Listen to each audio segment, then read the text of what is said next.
Chers amis, bonjour. Alors nous attendons toujours, nous sommes le vendredi 20 septembre et nous attendons toujours le nom qui va sortir du chapeau, ou les noms s'il y a à la fois un ministre de l'Éducation et un ministre en charge de l'enseignement supérieur et de la recherche. Effectivement, il y a beaucoup de spéculations. Je ne vais pas entrer dans ce que racontent les gazettes, puisque la célèbre formule qu'on applique aux cardinaux qui rêvent d'être pape, on entre pape au conclave, on en ressort cardinal, pourrait bien se répéter pour des gens qui rêvent d'être ministres avant le remaniement et qui, la composition du gouvernement Barnier, et qui finiront simples députés. Donc, je vais plutôt donner des conseils aux prochains ministres parce que je vois deux écueils et une chose à faire.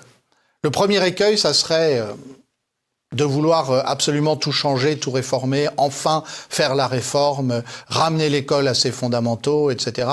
On a beaucoup donné depuis Jean-Michel Blanquer en 2017 et on voit qu'en fait tout cela bute sur l'inertie d'une très lourde machine, en particulier à cause du poids de l'administration centrale. Alors il y a à l'opposé l'idée de ne rien faire, de laisser faire, de laisser finalement la bureaucratie, certains diraient l'état profond éducatif, cum grano salis bien sûr, gouverner à la place du ministre et de se contenter de donner quelques conférences de presse, quelques interviews dans la presse. Je crois que ce serait une mauvaise idée parce que tout ça, c'est finalement, ça fait le jeu des lobbies.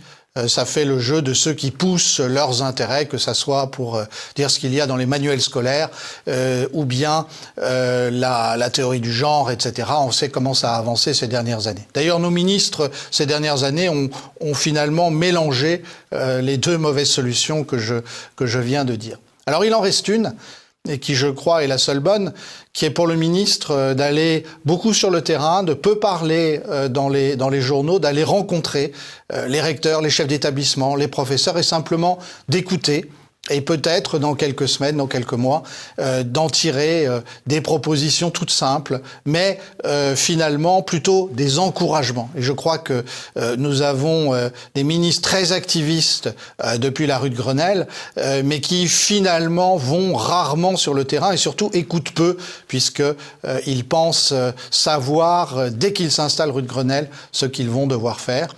Donc je dirais aux ministres, promenez-vous, voyagez, prenez le train, allez voir les établissements, parlez avec les enseignants, c'est la meilleure chose que vous ayez à faire.